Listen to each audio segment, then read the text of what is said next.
On a le passage Vav dans la Torah 44 dans l'écouté Moharan. Tfilot kenegen tmidim. Les tfilot, elles vont d'après le korban tamid. On avait vu ça, que le korban tamid, c'était un korban qu'il y avait le matin, il y avait l'après-midi, et le soir, la nuit, on brûlait les membres de ce korban-là. Donc, comme on brûlait le korban, alors par rapport à ça, il y a les trois tfilot par jour. Shachit, Mincha et Arvit. Aïnou prénom Eretz Israël. Alors Rabbeinu dit Tamid, c'est Eretz Israël. Pourquoi? Parce qu'on a dit que Tamid est né Elokacha ba, Mereshit Shana Dacharit Hashana.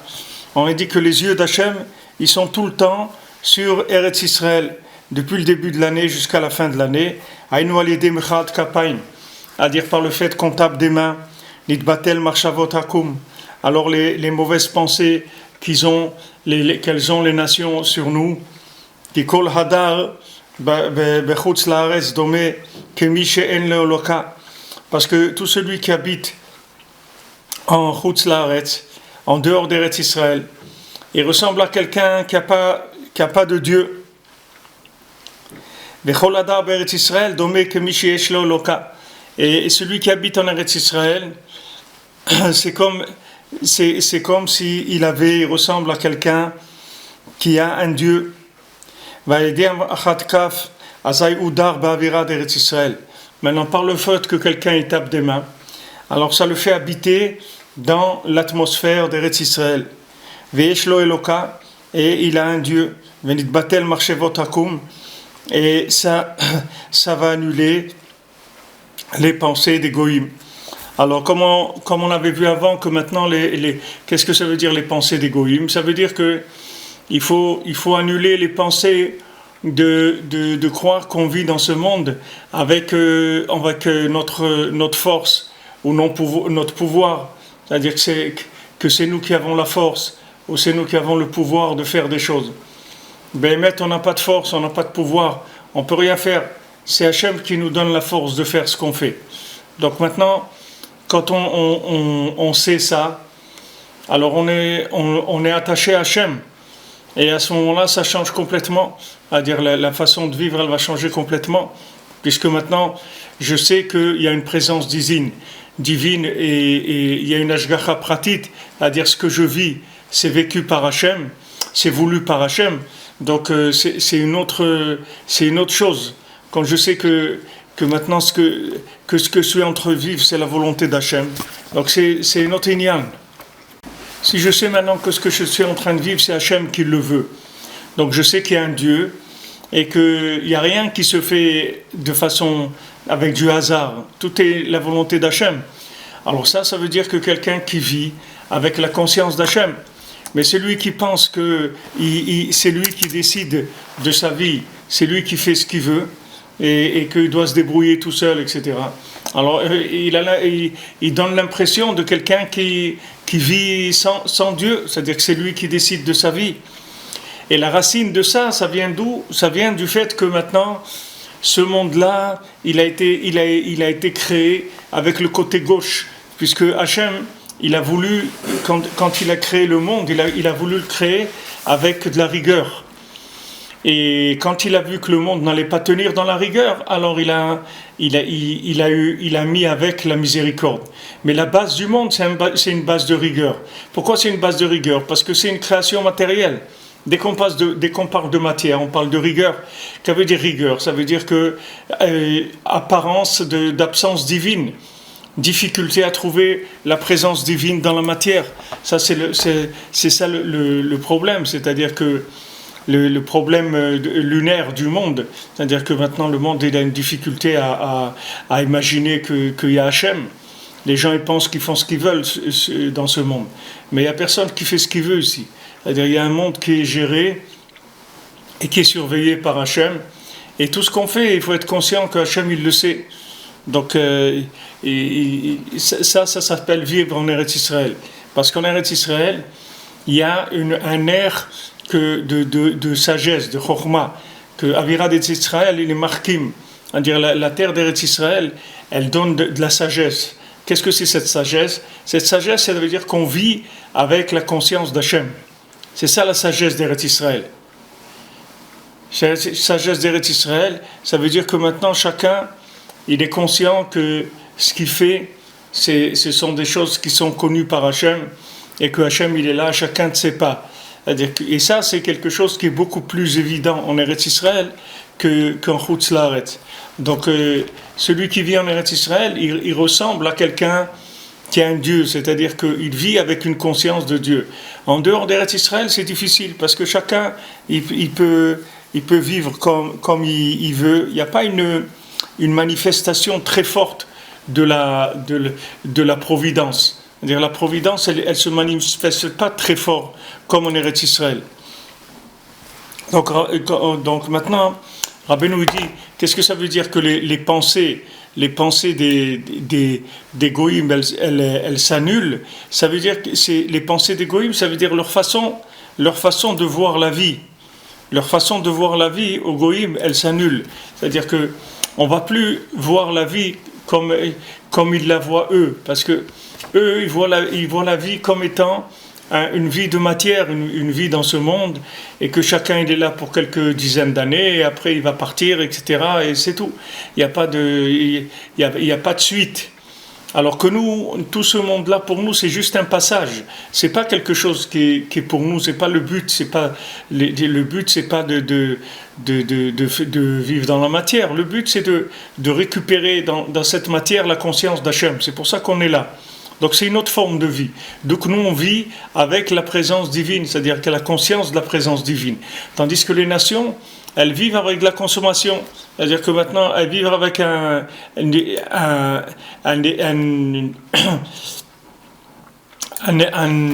esprit de consommation.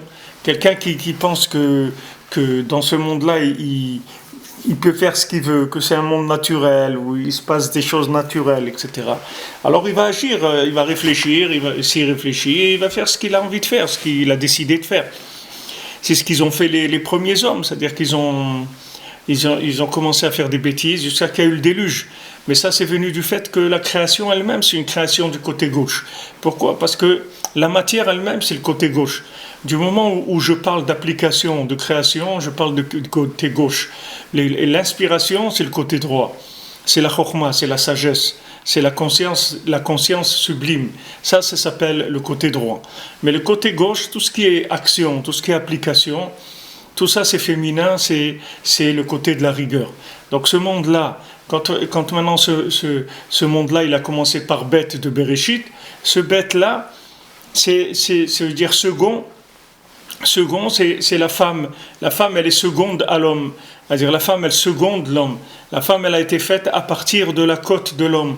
C'est-à-dire qu'elle a été faite à partir de l'homme, elle seconde l'homme. Ça veut dire que c'est une application et automatiquement, il y a plus de rigueur. Dans tout ce qui est à gauche, il y aura toujours plus de rigueur.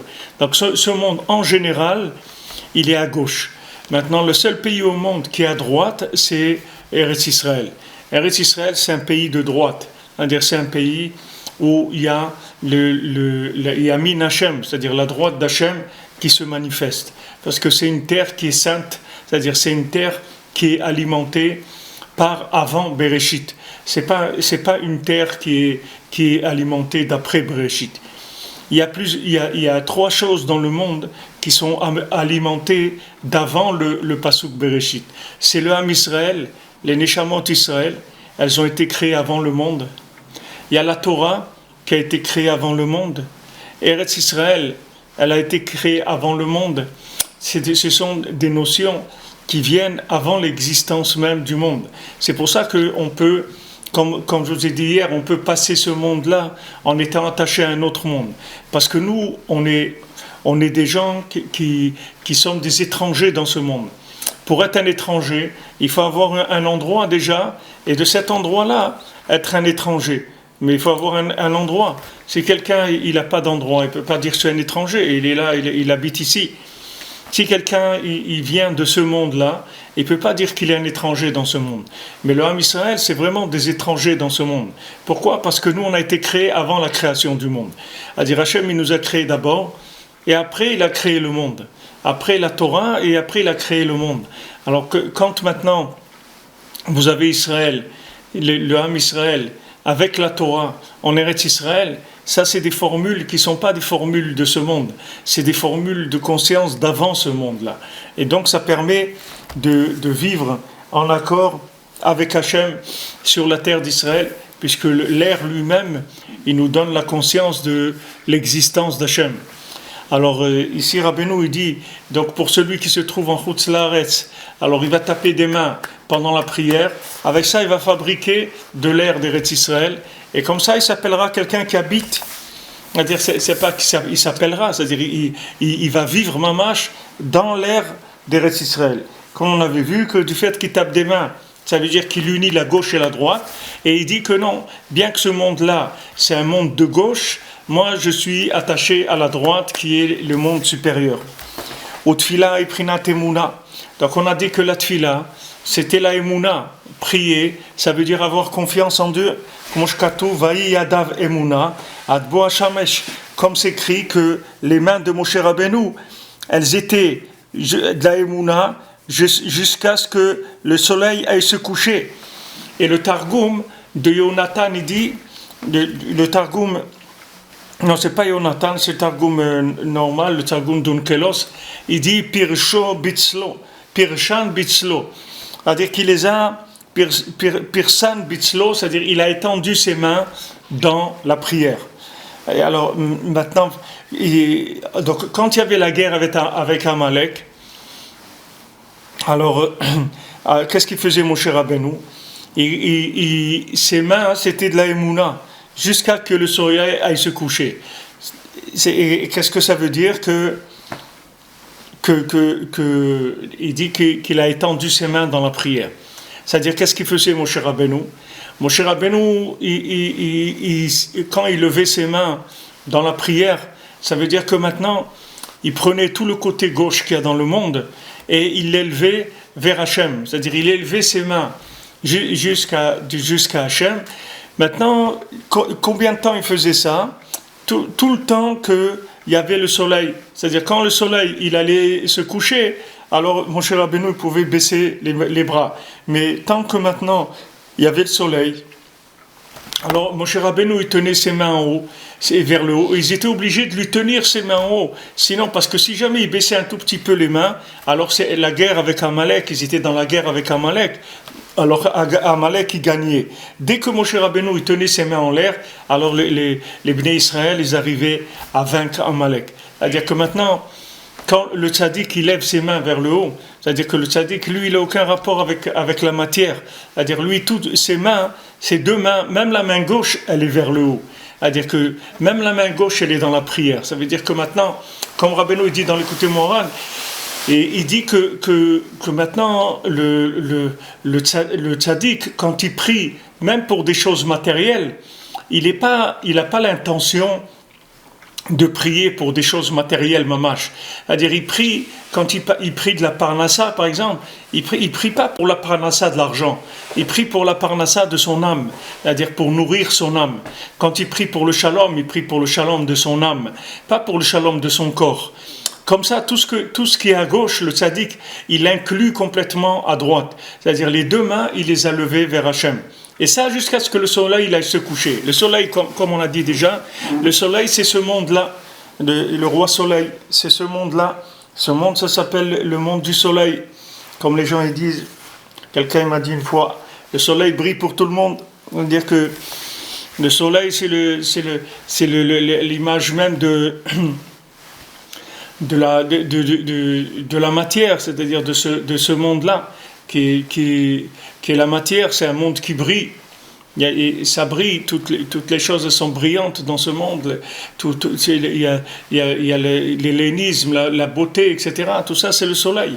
Il y a la logique de l'homme aussi, c'est clair, c'est des raisonnements, etc. Tout ça, c'est le soleil, c'est l'Olam Hazé. Comme dit David Ameller, moi c'est moi qui réveille. C'est pas que c'est moi qui réveille le soleil. C'est pas le soleil qui me réveille à moi. Moi je me réveille avant le soleil et moi je réveille le monde. C'est pas le monde qui va me réveiller parce que le monde il vient après. Le monde il vient après, c'est-à-dire quand le monde il commence, il a commencé après que moi je me sois déjà réveillé. Donc moi je me suis réveillé avant.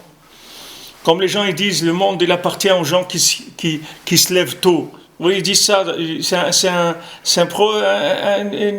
dicton comme ça qu'on dit.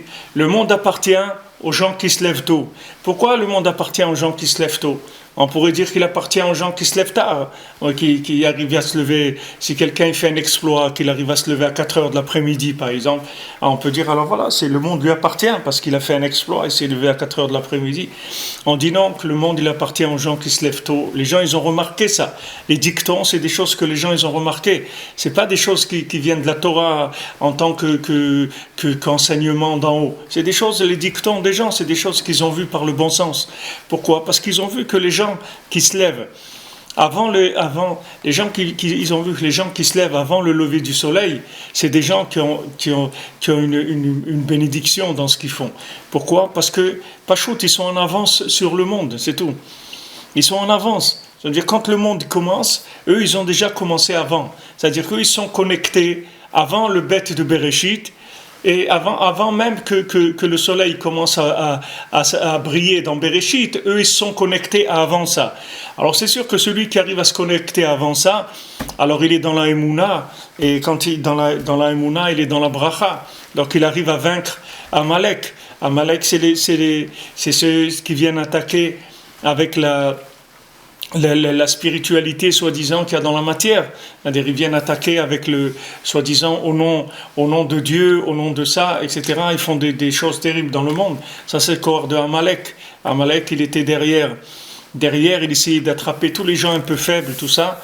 Il les attrapait, il les radicalisait. C'était radical chez lui. Il n'y avait pas il rigolait pas. Il prenait les gens et il les radicalisait tout de suite. Tous ceux qui étaient faibles. Il leur donnait une raison de vivre, etc. Parce que les gens faibles, c'est quoi? Qu'est-ce que c'est quelqu'un de faible? C'est quelqu'un qui n'arrive pas à se connecter avant la création du monde. C'est ça, quelqu'un de faible. La définition d'un faible, c'est ça.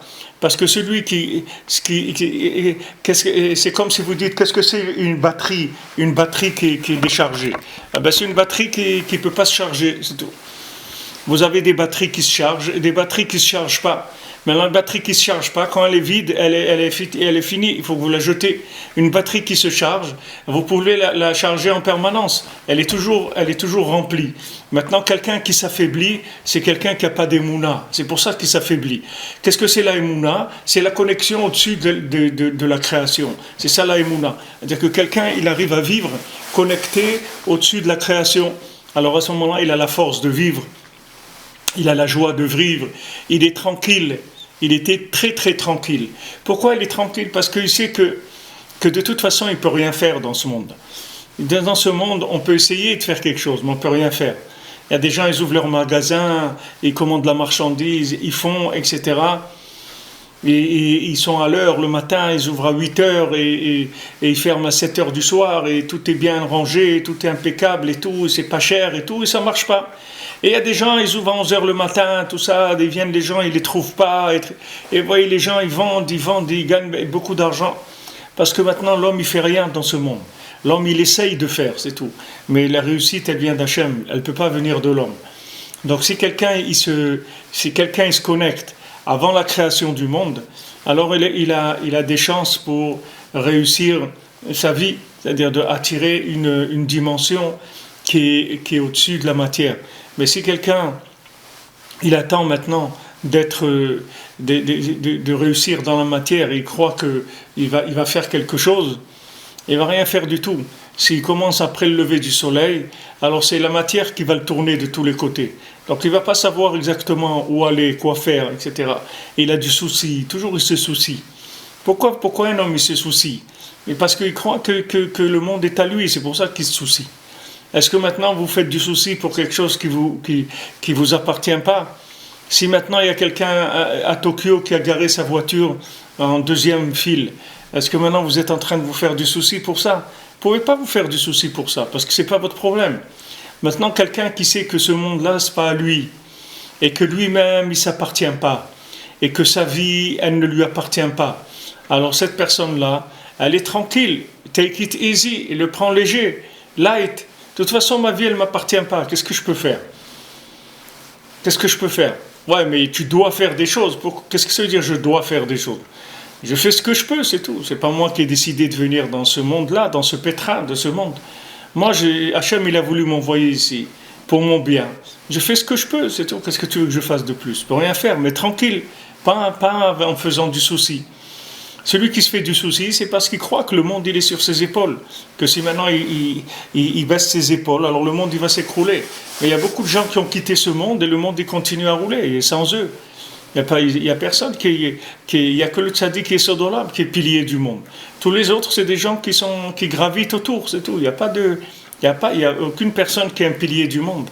Il n'y a que le tzaddik qui est Sodolam, que le tzaddik de la génération qui s'appelle tzaddik et Sodolam, que lui, Béhémet, il doit lever ses mains vers le haut, tout le temps. Parce que lui, il est le pilier du monde. Moshe Rabbeinu, tout le temps, il doit avoir ses mains vers le haut. Parce qu'il ne peut pas, s'il met les mains vers le bas, c'est fini. Amalek, il attrape les gens. Parce que Amalek, lui, d'où il tire sa force? Des gens qui pensent qu'il n'y a que ce monde. Amalek, c'est quoi? Amalek, c'est une fusion de Esav et d'Ishmaël. C'est ça Amalek. D'où il est né Amalek? Amalek, il est né du couple du siècle. Le couple du siècle, c'est Esav et Ishmaël. Ça a donné Amalek. C'est-à-dire de Esav qui nie complètement la présence divine et de Ishmaël qui nie la présence divine dans la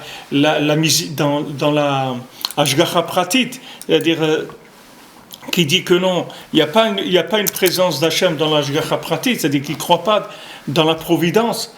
Alors quand les deux ils s'unissent, celui qui croit, celui qui renie complètement Hachem et celui qui croit pas dans la providence, ils s'unissent, ça donne un Amalek. Alors maintenant, quand quelqu'un il crée on a dit que il crée l'ère d'Eretz Israël en tapant des mains. Alors c'est ce que Moshe Rabbeinu faisait, mais lui il levait les mains vers le ciel, et à ce moment-là il faisait descendre la Emouna. La Emouna, ça veut dire la confiance dans ce qui se voit pas, dans ce qui se comprend pas. Veneged Emouna et Makfirot Marshavot Akum. Maintenant, contre la Emouna, qu'est-ce qui vient attaquer la Emouna? C'est l'hérésie, les pensées des idolâtres qui viennent attaquer l'homme, qui lui dit ouais, si tu fais pas, fais attention, tu vas faire faillite, et tu vas perdre ton entreprise, et qu'est-ce que tu vas devenir, et tu as une famille, et comment tu vas faire demain, et trucs, et toutes ces pensées-là, c'est des pensées d'Avodah Zarah. Qu'est-ce que tu sais qu'est-ce que tu vas faire demain? Tu sais même pas si tu vas être vivant demain. Tu te fais du souci, pourquoi? Tu te fais du souci de quoi? Ne te fais pas de soucis. Ta vie, elle t'appartient pas, ne te fais pas de soucis. Alors maintenant, voilà, tu fais ce que tu as à faire et c'est tout. Et si Hachem, il te donne la bracha, il te donne. Si il te donne pas, c'est pas ton problème. Qu'est-ce que tu veux faire? Tu vas pas commencer à te faire du souci pour un monde qui t'appartient pas.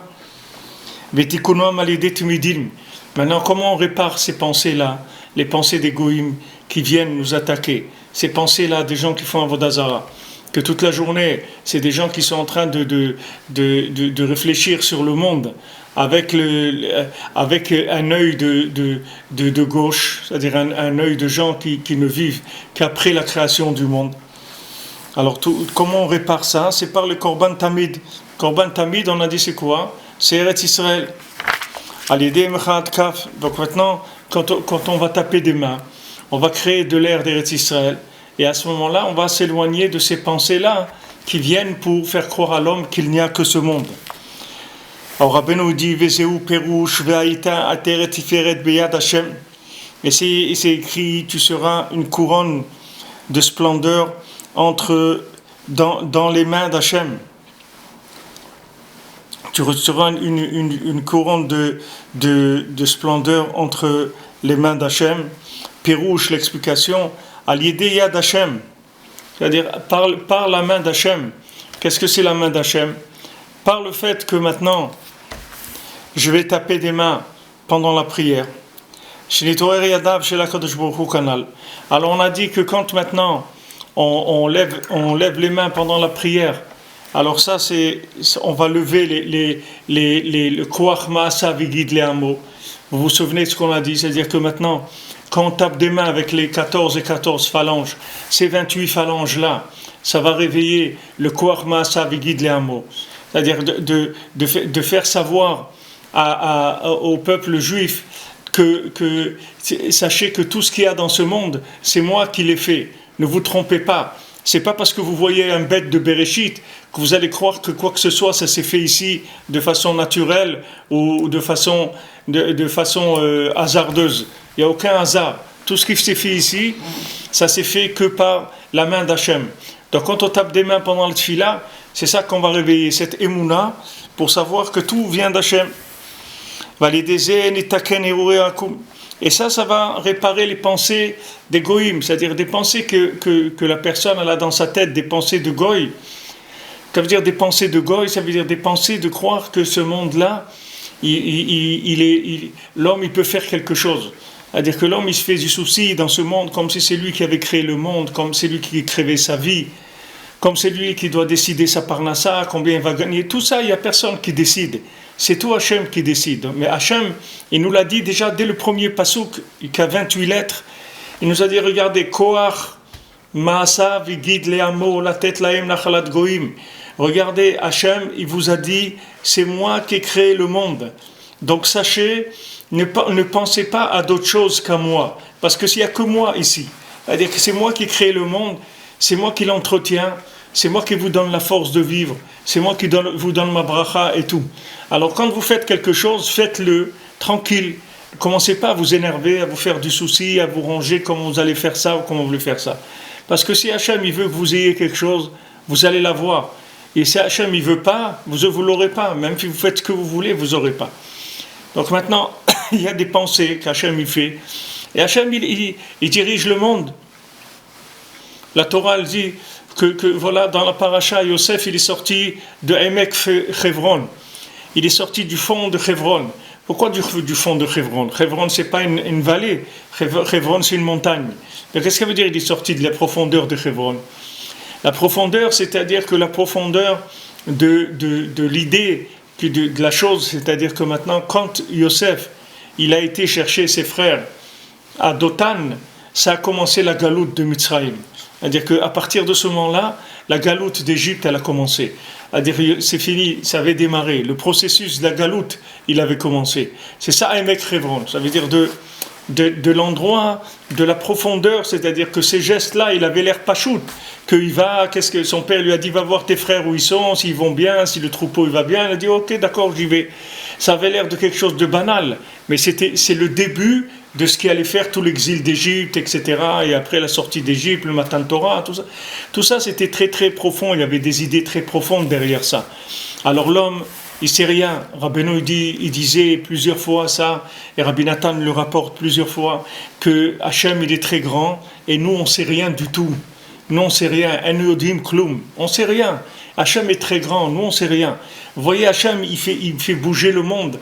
En un jour, le monde il bouge. En un jour, il y a des nouveaux terroristes qui naissent. En un jour, la Russie, elle rentre en conflit avec la Turquie. En un jour, le monde il bascule d'un côté ou d'un autre. Vous voyez, qui est-ce qui peut faire quelque chose contre ça? Quelqu'un, il va intervenir là-dedans? On ne peut pas intervenir. On ne sait pas. Là, on est complètement spectateur par rapport à ces choses-là. On ne peut rien faire du tout. Et les mains, c'est toute notre vie entière, on est comme ça. C'est-à-dire, nous, on essaye de faire. Mais si ça va marcher, si ça ne va pas marcher, ça, on ne sait pas. C'est pour ça qu'on tourne nos mains vers Hachem. C'est-à-dire qu'on dit Yad Hachem. Qu'on dit Va'it ateret beyad Hachem. Tu seras une couronne dans la main d'Hachem. Ça veut dire que maintenant, quand tu seras dans la main d'Hachem c'est Koach Ma'asa Vigid Le'amo, les 28 lettres du premier pasuk de Bereshit. C'est-à-dire quand tu sauras que tout ce qu'il y a dans ce monde, ça vient du Koach d'Hachem, à ce moment-là, tu vas te libérer de toutes les pensées des idolâtres. Parce que toutes les pensées des idolâtres, elles viennent du fait que les gens ne veulent pas accepter que tout ce qu'il y a dans le monde, c'est Hachem. C'est-à-dire que cette conscience, la conscience de la providence, c'est quelque chose qui n'existe pas dans une autre forme de pensée que dans le judaïsme. La providence, ça n'existe nulle part. C'est-à-dire que Esav, il croit pas dans la prévidence, dans la providence. Parce que Esav, lui, il dit, il n'y a pas de présence d'Hachem dans le monde. Dans le monde, si tu veux servir Hachem, tu dois servir une statue. Et comme ça, la statue, elle va aller chez Hachem et elle va t'arranger tes affaires là-bas. Ça, c'est Esav, il pense comme ça. Et Ishmaël, il dit, c'est vrai qu'il y a Hachem, Allahu Akbar, Hachem, il est grand, mais Hachem, il est Akbar. Hachem, il est grand, mais il n'est pas petit. Hachem, il ne vient pas ici en bas. Hachem, il est grand en haut. Il décide tout en haut, etc. Mais quand maintenant je marche dans la rue et je me suis cogné sur un poteau, ça c'est pas Hachem, ça c'est moi. C'est-à-dire lui il croit pas que Hachem il rentre en bas. Cette façon de vivre connectée avec Hachem dans la providence de chaque instant, ça c'est que le Ham Israël qui a ça. Cette conscience-là, c'est que le Ham Israël qui a cette conscience. Toutes les autres nations, elles ont une conscience qui est pas une conscience de la présence divine dans la providence. C'est-à-dire de croire que Hachem, il est dans chacun de mes pas. Pas que Hachem, il est en haut. Pas que Hachem, il a besoin d'Avodah Zara pour se mettre en contact avec Hachem. Il n'y a pas besoin de ça. Hachem, il est là, mamash. C'est-à-dire, j'ai besoin de quelque chose, je vais faire quelque chose pour y arriver. Mais ce que je fais, c'est juste un appel vers Hachem. Mais c'est un appel avec la main ou un appel avec la bouche. C'est la même chose. Quand j'appelle quelqu'un, si je me trouve de l'autre côté du trottoir, je peux faire comme ça à quelqu'un, viens, ou je peux lui dire, Shimon, viens, je peux l'appeler avec ma bouche, ou je peux l'appeler avec ma main, c'est la même chose. Quand on fait quelque chose, faire la ishtadlout, ça s'appelle appeler Hachem avec les mains. Et quand on appelle avec la tfila, c'est appeler Hachem avec la bouche. Mais c'est la même chose, les deux c'est appeler Hachem. Même quand vous faites quelque chose avec les mains, ça s'appelle appeler Hachem. Pourquoi ? Le résultat, vous ne le connaissez pas. Si maintenant vous étiez sûr que si vous faites quelque chose, ça marche 100%, alors on peut dire que vous avez des mains qui marchent. Mais quand vous faites quelque chose, il y a toujours... Vous ne savez pas comment ça va tourner. Vous ne savez pas du tout. On ne sait pas. Quelqu'un, un paysan, il plante, etc. D'où il sait que ça va pousser. Et il peut y avoir de la grêle, il peut y avoir des trucs. Il peut perdre tout ce qu'il a fait, tout son travail, du labour, de planter, d'entretenir, les engrais et l'arrosage. Tout ce qu'il a fait, ça peut partir. Tout. Parce qu'il n'y a pas... Les mains, elles sont dépendantes tous d'Hachem. Koach ma'asav idid le'amo.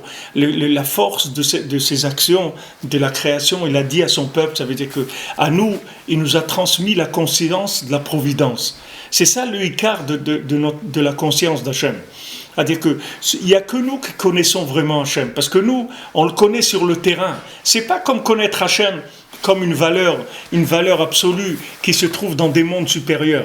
C'est que connaître Hachem comme une valeur absolue dans le relatif, c'est ça la force du Ham Israël. Et ça, on doit l'enseigner au monde. Ça, on doit enseigner ça au monde, parce que nous, on est détenteurs de cette conscience-là. Il n'y a personne dans le monde qui détend cette conscience-là. Tous les gens, c'est comme des c'est-à-dire qu'ils rejettent leur vie sur Hachem.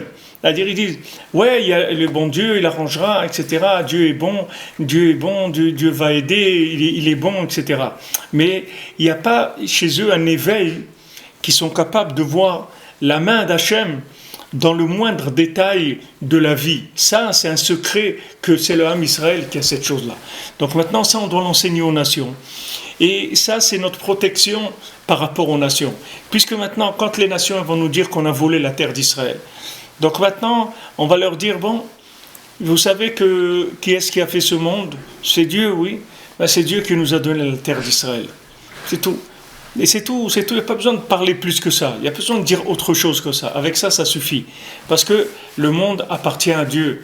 Et c'est Dieu qui nous l'a donné. Tout ce qu'il y a dans le monde, c'est Dieu qui l'a fait. Donc Dieu nous a donné la terre d'Israël.